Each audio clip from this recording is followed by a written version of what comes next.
carpégeoises, oui carpégeois, bien le bonsoir, je suis Sébastien, et enfin, pour vous, ce sera plutôt bonjour. Je suis Sébastien, et je vais répondre aujourd'hui à la nouvelle question, et la dernière question en date de RPG Week Reborn, la question numéro 25. La question, le titre de la vidéo, c'est l'économie de temps. Je vais écouter la question d'Alphonse Naza, et je vous retrouve de l'autre côté du fondu. Je viens de finir d'écouter la vidéo. La question, enfin, comme d'habitude, les questions, je vais vous les lire. Quels sont vos trucs pour économiser du temps en jeu de rôle? En tant que maître du jeu, comment faites-vous pour économiser du temps de préparation de partie? En tant que joueur, comment faites-vous pour économiser du temps en préparation de personnage? Alors, en tant que MJ, je vais répondre en tant qu'MJ, parce que de toute façon, la grande majorité du temps, je suis MJ. Comment je fais pour gagner du temps en préparation de partie? C'est très simple. Je laisse beaucoup plus de part à l'improvisation, je laisse beaucoup plus de part à l'imagination de mes joueurs, et je les laisse m'emmener là où ils veulent. Alors ça ne veut pas dire qu'il n'y a aucune préparation, mais ça veut dire que, à la différence des scénarios du commerce, qui sont en fait un chemin tout tracé, et où vous allez devoir constamment, en tant qu'MJ, vous battre pour ramener les joueurs vers ce qui est préparé, là, j'ai un ennemi ou une menace. Je sais ce qu'elle est au début, je connais son objectif ou ce qui se passe du moins au début, et puis je laisse dérouler au fur et à mesure. Ça veut dire aussi qu'il faut avoir, pour ça, on va parler un peu d'outils, on va parler un peu de mécanique, ça veut dire qu'il faut avoir un système que l'on connaît assez bien, parce qu'il faut pouvoir rebondir rapidement et pouvoir, soit que ce soit un système suffisamment léger et ouvert pour que vous puissiez faire des interprétations rapides, soit que vous le connaissiez suffisamment bien, pas besoin de le connaître par cœur non plus, hein, comme dit, il faut connaître les cas généraux, ce qui généralement se limite à une dizaine, quinzaine de pages, peut-être dans votre bouquin, tout le reste étant des cas particuliers, et ça va assez vite en fait. Donc ça, c'est un moyen de gagner du temps. Mais aussi, ça veut dire qu'il va vous falloir maîtriser l'improvisation si jamais il y a des combats, si jamais il y a des ennemis, si jamais il y a des pièges. Il faut pouvoir improviser tout ça assez rapidement et que, même si ça ne correspond pas à 100% avec ce qui est disponible dans les règles du jeu, vous devez être authentique. Vous devez avoir quelque chose qui ressemble, qui donne l'impression de sortir du livre de règles. Et pour ça, il faut un peu de maîtrise, il faut un peu avoir joué avec le système, dans le sens, il faut avoir essayé de fabriquer des choses avec, hein, donc c'est là le temps de préparation qui ne peut pas être compressé, qui ne peut pas disparaître. Vous devez avoir, en tant qu'MJ, une idée, une intuition, avoir assimilé ce qu'il va vous falloir pour une table de 3, 4, 5, 1, 2, personnage bas niveau, moyen niveau, haut niveau. Et puis voilà, ou si vous voulez leur faire un truc très dur, un truc plutôt simple, voilà. C'est comme ça qu'il va falloir bosser. Et donc ça, c'est du temps, de toute façon, que vous allez devoir faire quoi qu'il arrive, hein, que ce soit un scénar du commerce, un truc linéaire, un truc sorti de la scénariothèque ou de je ne sais quoi d'autre, ou bien improviser complètement avec une aire de jeu que vous connaissez, que vous avez créée, et puis voilà. Et si vous créez une aire de jeu, il faut aussi un peu la préparer pour que vous puissiez rebondir, pour que vous ayez des munitions pour quand vos joueurs ils décident d'aller vers des endroits que vous ne connaissez pas, ou que vous n'avez pas complètement maîtrisé, que vous n'avez pas complètement défini, je devrais plutôt dire. Ce qui est très marrant à ce moment-là, c'est que quand vos joueurs vous prennent à revers, vous leur mettez plutôt un gros smash sur la tête, et la question qui vous bloque, vous leur la renvoyez dans la tronche, et vous les laissez lutter avec. C'est assez rigolo à voir d'ailleurs. Petite aparté rapide, j'ai fait mardi soir, donc il y a 2 soirs de ça maintenant, une partie publique de JDR sur Mage Hunter, je vais peut-être faire une petite vidéo là-dessus, mais j'avais fait l'accroche de mon scénar, je vais vous la lire, je vais la retrouver, ça va me prendre 30 secondes, bien sûr, non, ça va prendre beaucoup plus parce que Discord galère, donc coupe. Je vais vous lire les petites phrases que j'ai données au gars du Schockenspiel qui a récupéré mon Sim 6 pour pouvoir le republier derrière. Alors, mon plan, enfin le scénar que j'ai fait jouer mardi soir s'appelait « Un plan sans accroc ». Et le synopsis est le suivant. Vous êtes une équipe de chasseurs de mages de sang. Vous deviez capturer une mage de sang qui sévit dans la ville. Malheureusement, votre plan parfait ne s'est pas passé exactement comme prévu.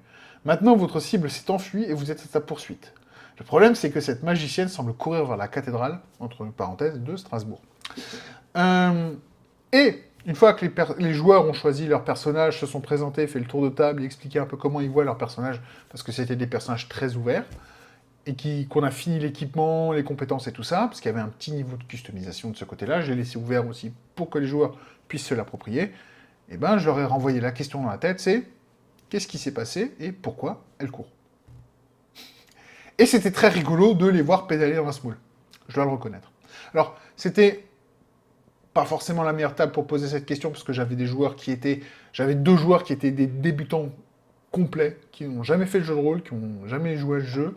De toute façon, personne à la table avait joué à ce jeu, même moi, puisque c'était la première partie que je maîtrisais sur ce jeu. Enfin bon, voilà. Mais ça aussi, c'est un moyen de gagner du temps en tant qu'MJ. C'est des fois, quand c'est une réponse à une question qui n'est pas importante, renvoyez-leur la question dans la tête. Ça marche très bien. Voilà. J'en aurais peut-être 2-3 autres, c'est éviter de préparer trop de choses. On a toujours tendance en tant qu'MJ à vouloir faire plein de choses dans son histoire. Moi, de manière générale, je vais essayer de me donner une demi-heure à 1 heure pour une scène. Et ça peut suffire. Donc là, par exemple, mon scénar, poursuite et tout ça, je l'ai fait le combat qui a pris un peu de temps parce que moi j'ai découvert le combat, eux ont découvert le combat, même si le système est relativement simple et rapide, ça a été lent et long parce que personne maîtrisait. Et donc justement, je suis allé à l'encontre de ce que je vous ai dit juste avant et ça a reconfirmé le fait qu'il faut un peu jouer. J'ai pas eu le temps de me préparer, mais donc je l'ai payé au moment de la partie. La scène suivante, c'était donc le gros combat. Ils ont réussi à battre et arrêter la mage, à ma grande surprise. Ensuite, il a fallu adapter l'histoire et vite improviser, trouver une suite pour pouvoir les emmener là où je voulais les emmener, puisque j'avais le début et ma fin, et tout le milieu, j'ai pu facilement avec leurs idées et les légendes du coin que je connais, que je vous ai d'ailleurs parlé, puisque c'était dans les vidéos précédentes. Dans la question précédente, il y a 2 semaines de RPG Week, donc les légendes locales. Je les ai réutilisées, j'ai réutilisé l'histoire du lac sous la cathédrale de Strasbourg, qui est la cathédrale montée sur des pilotis. Donc voilà. Et tout ça, ça m'a permis de les emmener là où je voulais, à la fin, donc dans le repère de cette mage, avec les infos. J'ai pu aussi récupérer l'objet magique qui te téléporte à une bibliothèque, qu'elle était en train d'essayer de préparer, qui n'a pas marché, puisqu'elle a été arrêtée avant. Et voilà, j'ai fini l'histoire là-dessus. Ça aurait été une campagne, l'objet magique qui les emmenait à une bibliothèque aurait été terminé, et à ce moment-là, je leur aurais donné une piste avec 2-3 bouquins dans ses notes à elle, pour les emmener chercher ces bouquins, pour comprendre ce qui se passait. Voilà. Mais comme là, c'était un one-shot, je me suis arrêté là. Donc voilà, c'est... Pour gagner du temps, improvisez un peu plus, n'ayez pas peur, laissez le contrôle au joueur, un peu plus de contrôle au joueur dans l'histoire, enfin, sur le déroulement de l'histoire, plutôt. L'autre point, c'est quand au lieu de paniquer, de galérer à trouver des réponses, renvoyez des réponses aussi, renvoyez la question aux joueurs, des fois c'est rigolo, et ça vous permet de gagner du temps, parce que pendant que eux, d'un coup, essaient de trouver la réponse à la question qui vous avez posée initialement, vous pouvez préparer la suite. Et donc ça vous donne un peu de temps masqué, c'est parfait aussi. Et le dernier point, je vous dirais, évitez de préparer trop de choses, comme j'avais dit, que ce soit dans l'histoire ou... laissez tomber les battle maps, laissez tomber la préparation de la musique, laissez tomber tout ça, c'est pas utile. Il faut que vous ayez un niveau de maîtrise déjà énorme pour pouvoir prendre tout ça, parce que si vous prenez ça et que vous maîtrisez pas votre jeu, vous maîtrisez pas le fait d'être maître du jeu, eh ben, vous occupez de la musique, vous occupez des battle maps, vous occupez de je ne sais quoi d'autre, tout ça c'est de la logistique en plus qui va vous prendre de l'attention et qui va vous sortir du scénar, qui va vous sortir du jeu, qui va vous sortir de l'attention que vous devez apporter à vos joueurs pour faire avancer tout ça correctement. Maîtrisez les bases avant de vous occuper de tout ça. Et même moi je sais que j'y suis pas. Donc, il faut vraiment que vous ayez déjà mis un sacré paquet d'heures dans la maîtrise de jeu de rôle en général, hein, pas sur un jeu, pour vraiment considérer que vous avez besoin de la musique, vous avez besoin de battle map, vous avez besoin d'accessoires sur la table pour que le jeu soit plus immersif. Je suis pas d'accord avec ça, je vous l'ai déjà dit. Pour moi, la musique, généralement, c'est de la manipulation émotionnelle de base, c'est pas une mise en ambiance. Mise en ambiance, c'est faut laisser les joueurs rentrer dans l'univers. Avec la musique, vous les laissez, ils rentrent pas dans l'univers, ils ont une émotion, et c'est l'émotion que l'émotion que vous voulez qu'ils aient. Donc en fait, c'est un niveau de contrôle supérieur, et c'est un moyen, c'est presque le moyen de dire à vos joueurs, vous ressentez ça. C'est juste un tout petit peu plus sournois et subtil, c'est tout. Enfin bon, je sais que ça, c'est pas un avis qui sera populaire, mais bon, c'est pas grave.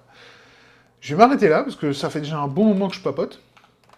J'ai fait le tour de la question. Si j'essaie de continuer, je vais finir par radoter. Merci beaucoup à Alphonse Naza pour la question. J'attends la question numéro 26 avec impatience. Si vous avez des questions que vous aimeriez bien voir posées dans ce RPG Week, n'hésitez pas à envoyer un email à Alphonse Naza. Il y a le lien dans ma description vers sa vidéo. Et sur sa vidéo, vous aurez un email, l'adresse email à utiliser pour lui envoyer une question. N'hésitez pas à le contacter, il est très sympa. Voilà. Cette vidéo est maintenant terminée. Comme d'habitude, je vous souhaite de trouver ce qui vous rend heureux. En attendant la prochaine vidéo qui sera un 15 minutes chrono. Non, alors ce sera pas un 15 minutes chrono, ce sera au minimum un 1 heure chrono, voire plus. Parce que, je peux déjà vous l'annoncer, le prochain jeu que je vais présenter dans ma série de découvertes, ce sera Factorio Space Age. Space Age, pardon, pas Edge, Age.